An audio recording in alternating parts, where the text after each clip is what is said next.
आपल्याला to be चे रूप किंवा टू हॅव चे रूप माहिती पाहिजे, म्हणजे आपल्याला हेल्पिंग वर्ब जे असतात ते माहिती पाहिजे.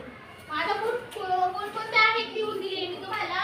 प्रेझेंट टेन्स मध्ये am, बोला am, is, are. Very good. परत बोला am, is, are. am, is, are. Okay. आणि टू हॅव चे कोणते आहे?